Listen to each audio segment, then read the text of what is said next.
Hello guys, welcome to our channel. నేను మీ anchor Teja. అయితే Raj Tarun Lavanya case ఇప్పటివరకు కూడా కొలిక్కి రాలేదు. దీనిపైన రాజ్ తరుణ్ వైపు నుంచి ఇప్పటివరకు మనం చూసాం ఆర్జే పాషా గారు ఫైట్ చేస్తున్నారు. అలాగే లావణ్య వైపు నుంచి అనిల్ కుమార్ గారు కూడా ఫైట్ చేస్తున్నారు, అడ్వకేట్ సుంకర గారు.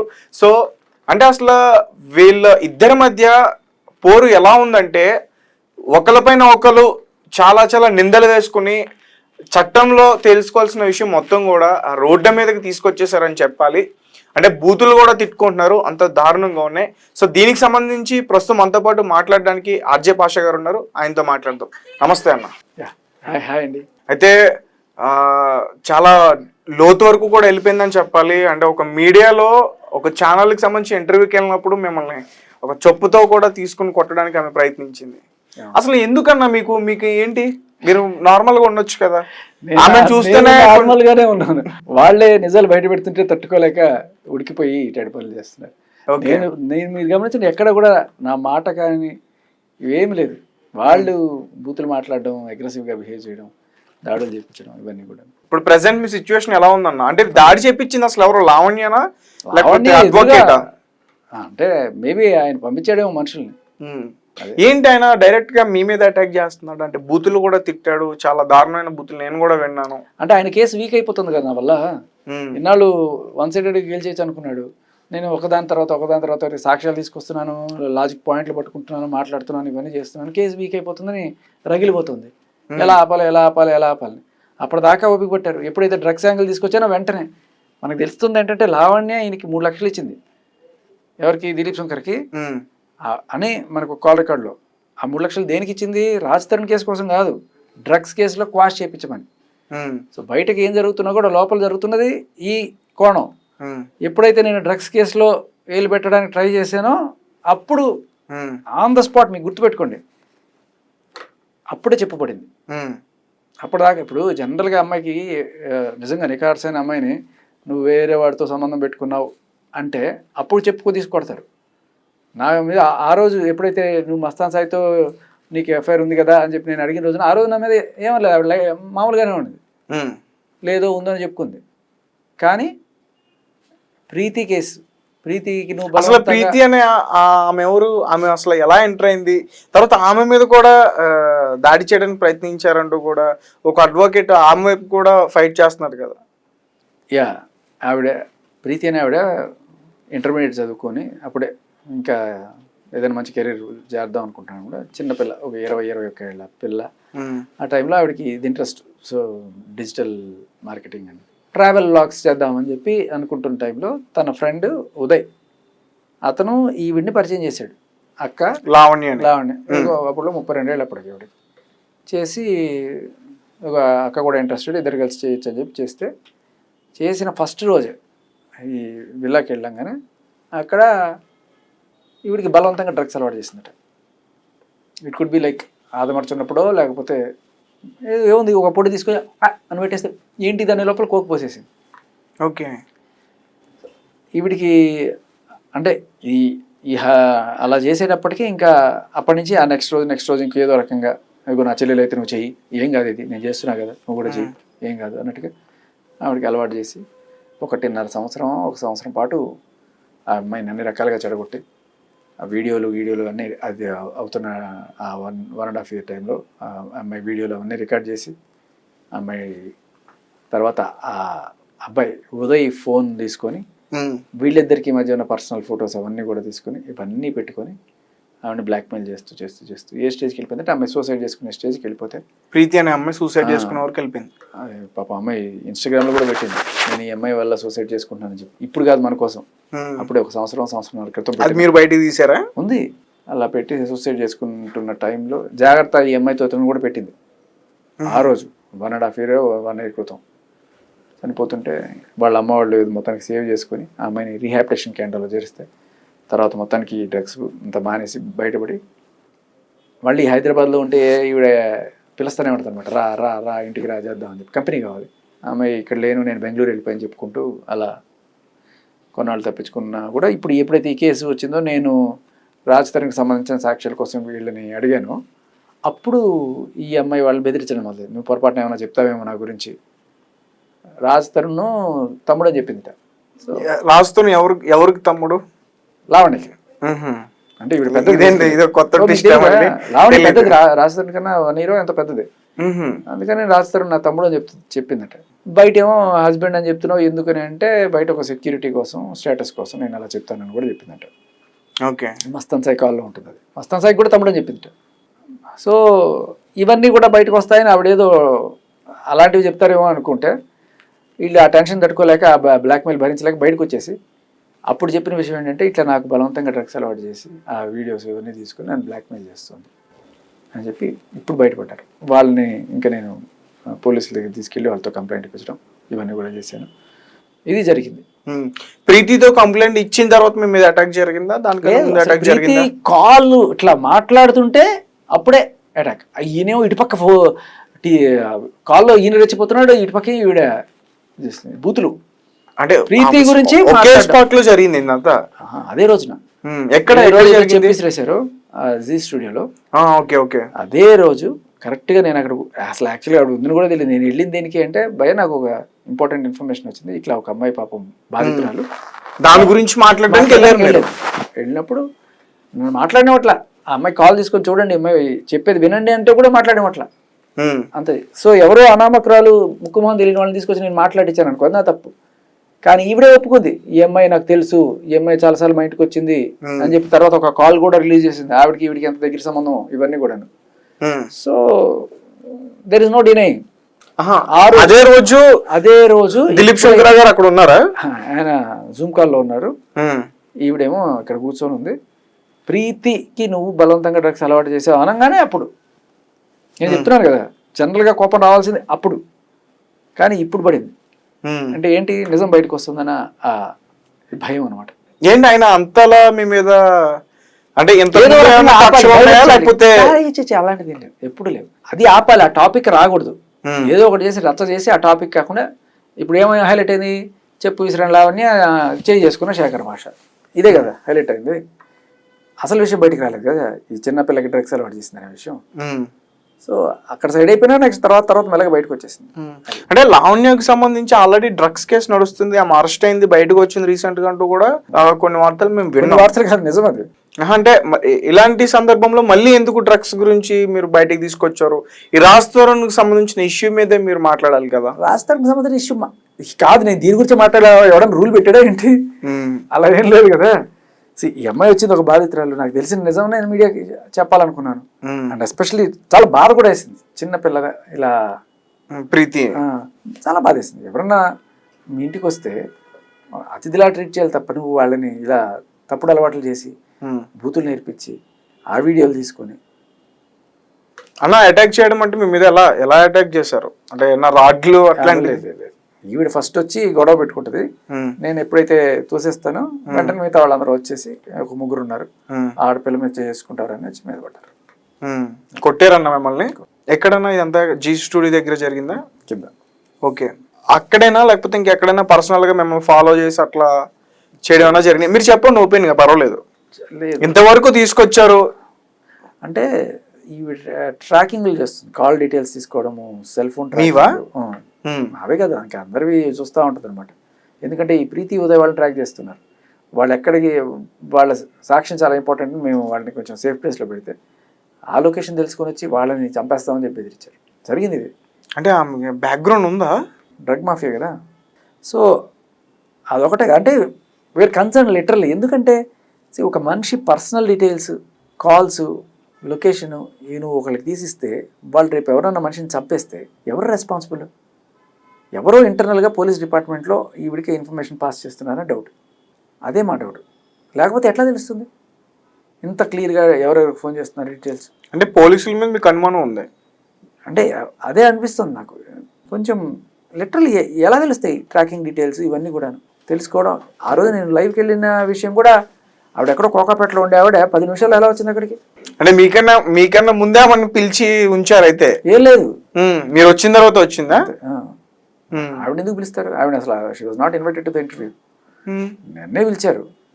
ఇది పొద్దున కాదు, పొద్దున్న జీలో ఇంటర్వ్యూ, రాత్రి అదే క్యాంపస్లో కింద ఆంధ్రప్రభలో ఇంటర్వ్యూ. Okay right. ఇప్పుడు మీ ఆరోగ్య పరిస్థితి ఎలా ఉంది? బాగుంది. అంటే కొన్ని వీడియోలు వచ్చినాయి మీరు బెడ్ మీద ఉండి. అయిపోయింది, ఆల్మోస్ట్ వారం అయిపోయింది కదా, నిన్నే తీసేసాను. అంటే ఆ దాడి తర్వాత మీరు ఇంకా అలా అయిపోయారు?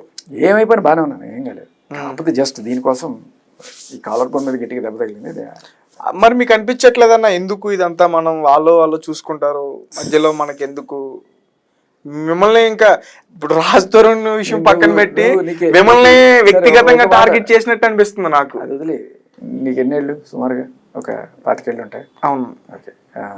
సో నువ్వేదో వెళ్తున్నావు, ఇక్కడ వెళ్తుంటే ఒక అమ్మాయి, చిన్న అమ్మాయి, మనకన్నా 20 ఏళ్ళ అమ్మాయి వచ్చింది. అన్న నా మీదకి ఎవరో వస్తున్నారు, రక్షించు అంది. ఏం చేస్తావు? నాకు ఎందుకు ఈ పెంటను వదిలేసి వెళ్ళిపోతావా?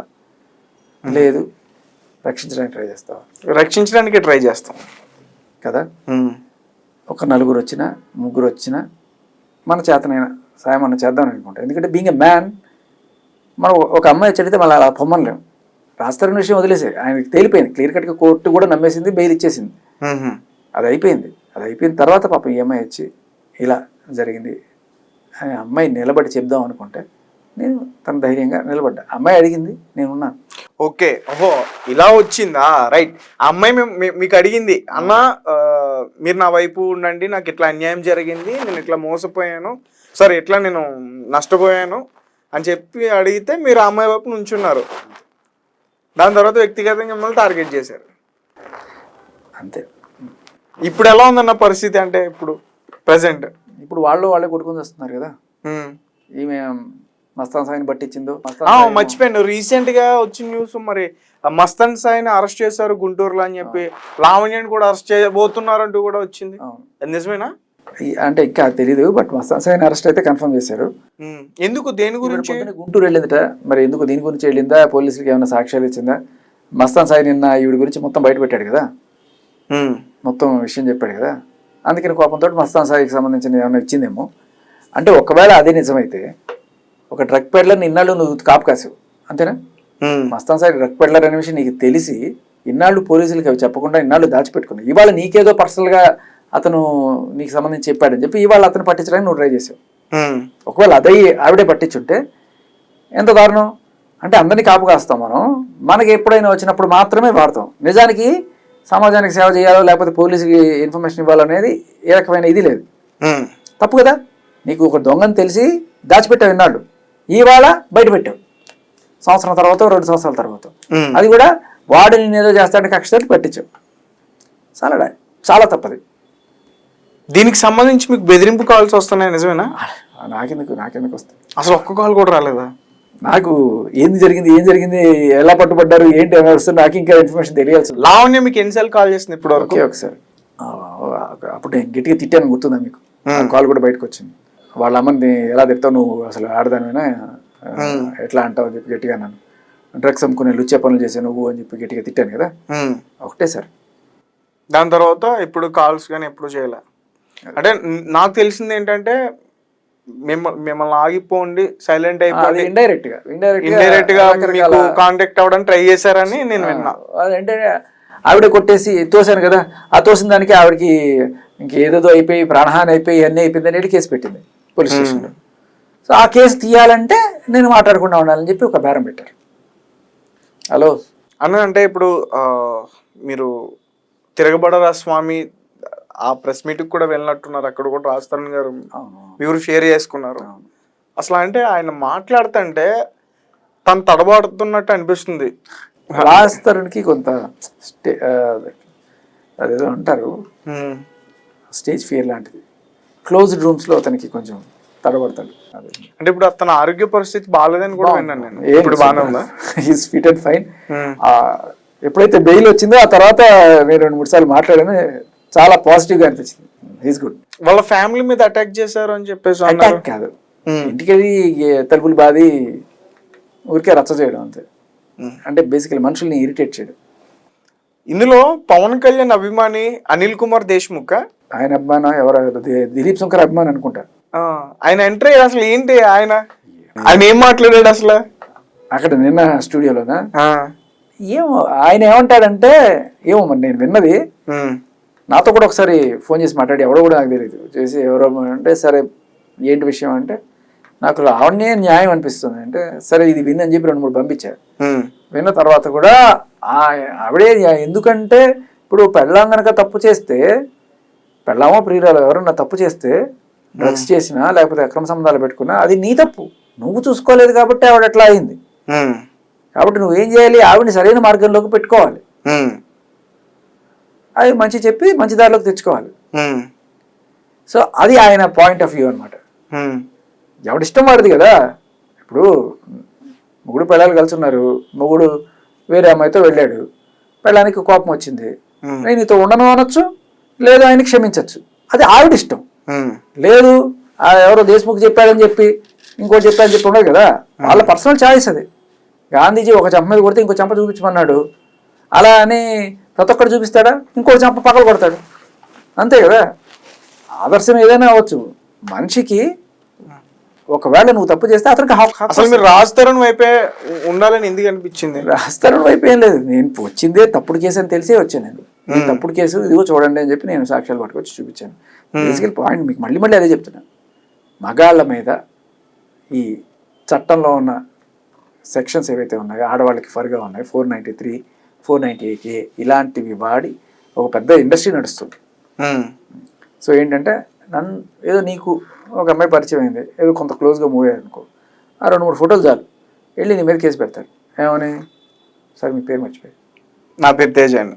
సో తేజ నన్ను పెళ్లి చేసుకుంటానని నన్ను వాడుకొని మోసం చేశాడు అని కేసు పెడతాడు నేను. అది 493, అది 10 ఏళ్ల శిక్ష. దానికి నీకు బెయిలబుల్లో ఇవన్నీ ఉంటాయి అన్నమాట.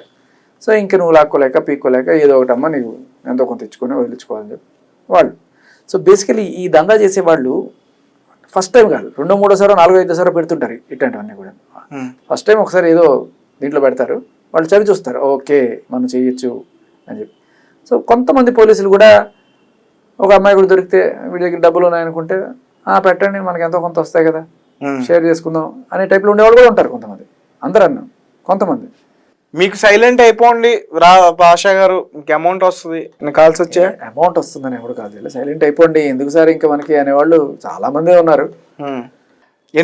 ఇండస్ట్రీకి సంబంధించి ఎవరైనా పెద్దలు ఫోన్ చేశారా ఇండస్ట్రీకి సంబంధించి? చేశారు. అంటే ఏ రకంగా మీరు వెళ్తుంది మంచిదే, ఒక్కడు నిలబడ్డావు సరైనోడి సరిగ్గా మాట్లాడుతున్నావు, వీఆర్ విత్ యూ అని చెప్పిన వాళ్ళే ఉన్నారు ఇండస్ట్రీలో అందరూ కూడా. అంతే, జాగ్రత్త అని చెప్పారు. ఓకే, అయితే నాకు తెలిసిన విషయం ఏంటంటే నేను విన్నాను డైరెక్ట్గా, లావణ్య ఏమన్నారంటే ఈ ఆర్జే పాషా మొత్తం అతనికి మార్కెట్ తగ్గిపోయింది, మళ్ళీ మార్కెట్లోకి రావాలి, అందుకనే రాజ్ తరుణ్ కన్నా ముందు ఏదో కేసు తీసుకొచ్చి మాట్లాడాడు, ఇంటర్వ్యూలు ఇచ్చాడు, ఇప్పుడేమో రాజ్ తరుణ్ వైపు నిలబడ్డాడు. ఇదంతా బిగ్ బాస్కి ప్లాను, బిగ్ బాస్లోకి వెళ్ళడానికి ఇదంతా స్కెచ్ చేస్తున్నాడు. అదే వినండి, మార్కెట్ తగ్గిపోవడం అంటే ఏంటి? నాది ఏదైనా సినిమా ఫీల్డ్ అనుకోండి, ఈరోజు 1 కోటి అది ఉద్యోగం అయ్యా, నాకు నెలలో ఏ జీతం వస్తుంది అదే జీతం వస్తుంది, సంవత్సరానికి ఒక ఇంక్రిమెంట్ వస్తుంది, నాకు మార్కెట్ పెరగడాలు తగ్గడాలు ఉండవు. సరే బాగా పేరు వస్తే సార్ ఇంకొక 10% ఇంక్రిమెంట్ ఇవ్వండి సార్ అంటారు తప్ప మార్కెట్ పెంచుకోవడం ఏంటి? I'm not a celebrity. Big బాస్కి వెళ్ళడానికి ట్రై చేస్తాను, ఏం లేదు, బిగ్ బాస్ ఎప్పుడో రిజెక్ట్ అయిపోయాను కూడా నేను, దాంట్లో పెద్ద బయట ఊరికి హడావిడి తప్ప. పిలిచారు అందరిలాగే నేను కూడా వెళ్దాం అనుకున్నాను, కానీ నేను రిజెక్ట్ అయిపోయింది, దానికోసం ఇది చేయాల్సిన ఇది కూడా లేదు. ఓకే, అంటే ఒకవేళ బిగ్ బాస్కి వెళ్తే దేని గురించి మాట్లాడేవారు మీరు ఎక్కువ? అంటే అక్కడ రూల్స్ రెగ్యులేషన్స్ వేరేగా ఉంటాయి కాదు కదా. నేను ఇప్పుడు కాదు, ఇది లాస్ట్ ఇయర్ సంగతి. ఓకే, లాస్ట్ ఇయర్ పిలిచినప్పుడు నాకు అసలు బిగ్ బాస్కి వెళ్ళాలనే ఒక కోరిక. ఎందుకు అంటే ఒక నన్నుగా ఒక 24 గంటలు లేకపోతే ఒక 10 గంటలు వదిలేస్తే నేను ఎలాంటి వాడినో మీకు చూపించుకునే అవకాశం ఉంటుంది. మీ రియాలిటీని. నా రియాలిటీ అంటే ఏంటంటే ఇలా అసలు సీరియస్ మాట్లాడుతున్నాను, చాలా సరదాగా జోగులుగా మంచి జోకులు వేసుకుంటూ మంచి ఎంటర్టైనర్ నేను, అది తెలుస్తుంది అనే ఒక కోణం. అది కూడా నాకేమి టైటిల్ గెలిచేయాలనే కదా, అదే కనీసం ఒక వారం రోజులు ఒక 4-5 రోజులు నేనేంటి అనేది చూపించుకోవడానికి ఒక ప్లాట్ఫామ్ అన్నట్టుగా అప్పుడు. అది సంవత్సరం క్రితం వాళ్ళు పక్కకు పోయి ఆడుకున్నారు, మన తర్వాత పట్టించుకోలేదు, అసలు దీనికి దానికి సంబంధం కూడా లేదు అంతే. అలాగే అంటే మిమ్మల్ని వ్యక్తిగతంగా టార్గెట్ చేసి మిమ్మల్ని తిడుతున్నారు, మీ ఫ్యామిలీ మెంబర్స్ని కూడా తిడుతున్నారు. అంటే ఫ్యామిలీ మెంబర్స్ తిట్టినప్పుడు మనకి ఎందుకురా బాబు ఈ గోలంతా, తిట్టించుకోవడం ఎందుకు, ఆగిపోతే బెటర్ కదా అనిపించలేదా? అంటే చిన్న చిన్న మాటలు కాదు, ఎలాంటి మాటలు మీకే తెలుసు. అక్కడి నుంచి లేచి వెళ్ళిపోయావు ఇప్పుడు. ఎందుకంటే నేను తిరిగి వాళ్ళని ఆ మాట అనలేను, నా సంస్కారం అది. ఎందుకంటే ఎవరైతే అన్నారో వాడిని అనగలను, కానీ వాళ్ళ అమ్మనో వాళ్ళ భార్యనో నేను అనలేను. ఎందుకంటే వాళ్ళ తప్పు కాదు కదా, వాళ్ళు తప్పు చేయలేదు. అలా అనే సంస్కారం అసలు ఇంపాసిబుల్, నేను అనలేను, నా జీవితంలో అనలేను అట్లా. వాళ్ళకి ఆ సంస్కారం ఎక్కడి నుంచి వచ్చిందో, ఎందుకంత నీచంగా మాట్లాడుతున్నారు. అండ్ ఇంకొకటి ఏంటంటే, నువ్వు పంది అన్నాను అనుకో, అయిపోతావా? కావు కదా. ఇక్కడ జరిగేది ఏంటి? నా సంస్కారమే, అంతే కదా. వీడు ఒక వెధవ, వీడికి ఏం మాట్లాడాలో తెలియదు అనుకుంటారు తప్ప నిజంగా పంది అయిపోతావా? కాదు కదా. అది అన్న మీరు అంటే ఒక టైంలో మీరు మాట్లాడింది అబ్జర్వ్ చేస్తే, ఈ డ్రగ్స్ కేసులో దిలీప్ శంకర్ గారిని కూడా లాగుతున్నారు, అంటే ఆయనకు కూడా ఇన్వాల్వ్మెంట్ ఉందన్నట్టు నాకు అలా మాట్లాడారు మీరు. లేదు లేదు, నాకు తెలియదు ఆ విషయం, నేను అట్లా ఏమనలేదు. లేదా ఉందో లేదు నాకు తెలియదు. మరి ఆవిడ సాంగత్యంలో ఆవిడ ఏమైనా అలవాటు చేసిందో మనకు తెలియదు. బట్ బూతులు అయితే ఇటు నుంచి అటు ట్రాన్స్ఫర్ అయ్యాయి, ఇటు నుంచి అటు ట్రాన్స్ఫర్ అయ్యాయి అనిపిస్తుంది. ఎందుకంటే ఈవిడ బూతులు ఫస్ట్ నుంచి వింటున్నాం కదా మనం. సంవత్సరం క్రితం వాడిన రికార్డులన్నీ. అసలు ఆడియోలన్నీ బయట పెట్టింది ఎవరు? ఇంకెవరు ఉంటారు? ఏదో రాజ్ తరుణో లేకపోతే ఆయన క్లోజ్ అసోసియేట్స్ ఎవరో ఉంటారు. ఎందుకంటే అది అక్కడ ఆ రోజు మీకు గుర్తుంటే ఆ ఆడియో చాలా క్లియర్ కట్గా ఈవిడ తంతోంది, ఉమ్ముతోంది, బూతులు తిడుతోంది, అంతా చేస్తుంది. తర్వాత పోలీసుకు కూడా ఫోన్ చేస్తుంది. సో ఇది డైలీ ఎఫ్ఐఆర్, ఇది వాళ్ళకి ప్రతిరోజు జరిగేది. అప్పుడు ఏమవుతుంది, రేపు కాసేపట్లో పోలీసులు వస్తారు, ఏమి సాబాస్తారు, ఎందుకు రామాయణ నేర్పించారని చెప్పి. ముందుగానే ఒక సాక్ష్యం ఉంటే బెటర్ కదా అని రికార్డ్ చేసి పెట్టుకుంటారు. సార్ మా తప్పలేదు సార్, ఇది కొంచెం వినండి అని చెప్పి చెప్పడానికి పెట్టుకుని అలా రికార్డ్ చేసింది. అది అలా రికార్డ్ చేసుకున్నది ఇవాళ ఇలా ఉపయోగపడింది. అది అలాగే దిలీప్ శంకర్ గారిని మీరు ఒక మాట అన్నారంట, ఏమన్నా నువ్వు ఇలాంటి వాడు అని తెలిసే, నువ్వు ఇలా బూతులు మాట్లాడతావు అని తెలిసే నువ్వు ఒక నక్కవని పవన్ కళ్యాణ్ గారు నేను దూరం పెట్టారు జనసేన పార్టీ నుంచి. నక్కవనలా, నక్కవనలా, పోనీ ఇలా అన్నారా? అదే నువ్వు ఇలాంటి వాడు అని తెలిసే పవన్ కళ్యాణ్ గారు నిన్ను జనసేన పార్టీ దగ్గర నుంచి దూరం పెట్టారు, తరిమేశారు అలా అన్నారా? అన్నాను. పవన్ కళ్యాణ్ ఫ్యాన్స్ అన్నాను, జనసేన అలా. పవన్ కళ్యాణ్ ఫ్యాన్స్ అంటే ఫ్యాన్స్ అంటే కళ్యాణ్ గారు అన్నావు ఒకటే కదా. అంతే అంతే. లేదు లేదు అలా కాదుగా. పవన్ అది కూడా అయ్యుండొచ్చు, కానీ నేను అన్నమాట అది. ఎందుకంటే అప్పటిదాకా వాళ్ళని భుజాలు మోస్తున్నాను అన్నట్టు ఫీలింగ్ ఇచ్చి లాస్ట్ మూమెంట్లో ఎలక్షన్ టైంలో ఆయన ప్లేట్ ఫిరాయించి ఏం చేశారో మనందరికి తెలుసు. సో అసలు రంగు బయటపడిపోయింది అక్కడ. అందుకని ఇవ్వాల్సిన వాళ్ళు లెఫ్ట్ అండ్ రైట్ ఇచ్చారు. అదే చెప్పాను నేను బేసికల్లీ. పవన్ కళ్యాణ్ ఫ్యాన్స్ నేను ఇది స్వరూపం తెలుసుకున్నారు, అందుకే బాగా గట్టిగా ఇచ్చారు మీకు అని చెప్పి. అదొకటే కాకుండా ఇంకా కూడా ఆయన రౌడీ షీటర్ కూడా తీసి చూపించాను. 2017లో మీరు చేసిన భాగవతం ఏంటి, మీరు ఒక ఓఎల్ఎక్స్ లో లావణ్యాలు పట్టుకున్నారు. ఇప్పుడు మళ్ళీ అదే అంటున్నా. పాయింట్ ఏంటంటే నిజంగా నేను ఆయన ఏంటో ఆయన గతం ఏంటో నాకు అవసరమే లేదు, తెలీదు. ఆయనకి ఇప్పుడు ఈవిడ గురించి అడుగుతున్నప్పుడు ఆవిడ గురించి మాట్లాడచ్చు. వీళ్ళు ఏం చేస్తున్నారు, నీ 12 ఏళ్ల క్రితం జీవితంలో నువ్వేం చేసావు, నువ్వు ఆ అమ్మాయితో ఏం చేసావు, ఈ అమ్మాయితో ఏం చేసావు, ఏమీ లేకపోయినా కూడా ఏదో ఉన్నట్టు ఏదో కథలు వెళ్తున్నారు. సరే చూసే ఇప్పుడు నిన్ను ఒక క్వశ్చన్ అడుగుతున్నానంటే అవతల వాడి కాంటాక్ట్ సర్టిఫికేట్ పెట్టుకొని అడగాల. సరే అలాగే అనుకుందాం. మరి నువ్వు ఈవిడ తరపు, నేను రాజు తరపున మాట్లాడుతున్నాను అనుకున్నావు, నువ్వు నా కాంటాక్ట్ టెస్ట్ చేసావు. మరి నువ్వు ఆవిడ తరపు నుంచి మాట్లాడుతున్నావు, నీ కాంటాక్ట్ గురించి నేను మాట్లాడతా అని చెప్పి అప్పుడు చూపించా. అప్పుడు దాకా సరే ఏదో ఆయన లాయర్, ఆయన పని చేసుకున్నా, నాకేం పని, ఆయన మీద బుర్ర చల్లాల్సిన పని లేదు. ఇలా నువ్వు అప్పట్లో అలా కదా, ఇప్పట్లో ఇలా కదా అని నువ్వు మాట్లాడాలనుకుంటే నేను మనం మాట్లాడచ్చు. పాయింట్ అది కాదు కదా, నువ్వు పాయింట్ మాట్లాడు. ఒక మీడియాకి ఇద్దరు కలిసి ఇంటర్వ్యూ ఇచ్చారా, చూసారా? ఎవరిద్దరు? లావణ్య గారు అట్లాగే దిలీప్ శంకర్ గారు, చూసారా? చూసిన తర్వాత మీకు ఏమనిపించింది? ఏదో ఒక పైశాచిక ఆనందం పొందుతున్నారు అని చెప్పి అనుకుంటూ, బాగా తిట్టానా, బాగా మంచి బూతులు తిట్టాను, నువ్వు ఇంకా బాగా తిట్టా. ఆ ఇంటర్వ్యూలో మీరు చూడాల్సింది కింద కామెంట్లు. వాళ్ళిద్దరూ నన్ను తిట్టారు, వాళ్ళు ఆనందపడుతున్నారు. వాళ్ళు 4 తిట్లు తిట్టే కింద 400 తిట్లు తిట్టారు వాళ్ళని. ఓకే, కామెంట్స్ అన్ని చూసారా మీరు? అది చూసి ఆనందం పొందుతారు సీరియస్లీ. ఇప్పుడు వాళ్ళు అనుకునే తర్వాత వాళ్ళు ఎక్కడ చూసుకుంటే తర్వాత వాళ్ళకైనా అర్థమవుతుంది కదా. సర్ప్రైజింగ్లీ అంటే జనరల్ గా యాంకర్ అట్లీస్ట్ న్యూట్రల్ గా ఉంటారు, ఆవిడ యాంకర్ కూడా అవునండి వాడు సైకోలాగా ఉన్నాడు అంటే నాకు అర్థమైపోతుంది. మొత్తం ఒక కుమ్మక్కకి అదే రేట్స్ పెట్టుకున్నారని చెప్పి. ఇవాళ అదే ఛానల్లో మీరు చెప్పిన దాంట్లో మస్తాన్ సాయి అరెస్ట్ అయ్యాడు, నెక్స్ట్ శేఖర్ భాష టైటిల్ పెట్టుకున్నారు. అంటే వాళ్ళ అక్కస్ ఏమిటో నాకు అర్థం. అంటే మీకన్నా ఫోన్స్ వస్తున్నాయన్నా మిమ్మల్ని, అదే పోలీసుల దగ్గర నుంచి కానీ అట్లా మిమ్మల్ని అరెస్ట్ చేస్తున్నాం ఇట్లా మీరు ఇట్లా మాట్లాడితే? ఏమి లేదు, అలాంటిది ఏం లేదు. వస్తే మరేంటి ప్రాబ్లం? అరెస్ట్ అయితే ఇట్లాంటి వాటిలోనే అరెస్ట్ అవ్వాలి, పోరాటంలోనే అరెస్ట్ అవ్వాలి తప్ప డ్రగ్స్ అమ్ముకుంటే అరెస్ట్ అయితే చాలా చండాలంగా ఉంటుంది. అంటే ఫిక్స్ అయిపోయారు మీరు. అంటే మరి ఇది ప్రీతి విషయంలో మీరు పూర్తిగా ఇన్వాల్వ్ అయ్యాను అంటున్నారు. ఆమె కూడా భయపడి కొంచెం వెనక్కి తగ్గిందని నేను ఒక అడ్వకేట్ దగ్గర నుంచి విన్నా వార్త. నిజమేనా? ఆవిడకి ధైర్యం తెప్పించడానికే నేను ఇది కూడా తీసేసాను. ఓకే. ఇది చూసినప్పుడల్లా పాపం వాళ్ళ అమ్మగారు ఫోన్ చేసి మీకే ఇలా అయింది మీ అంటే 15 రోజులు ఆగాల్సింది, నేను ముందుగానే తీసి బయటకు రావడానికి కూడా కారణం ఇదే. సో ఫైనల్ గా ఒక విషయం చెప్పండి, లావణ్య అరెస్ట్ అవుతుంది అంటున్నారు, అవుతుందా అయిందని వార్తలు వస్తున్నాయి, మరి చూద్దాం. అంటే ఏ కేసు విషయంలో? డ్రగ్స్ కేసు విషయంలోనే. ఆ కేసు విషయంలో అరెస్ట్ అవ్వడానికి ఇంకా చాలా టైం ఉంది. ఇప్పుడు ఆయన క్వాష్ వేయాలి, క్వాష్ వేసిన తర్వాత ఈ తప్పుడు కేసుని పోవాలి, అప్పుడు తర్వాత ఆమె తప్పుడు కేసుని పెట్టిందని 211 కేసు వేయాలి, అది తేలితే అప్పుడు 10 ఏళ్ళ వరకు వెళ్ళొచ్చు. అవన్నీ వెళ్ళడానికి కనీసం మీకు ఒక 6 నెలలు పడుతుందేమో.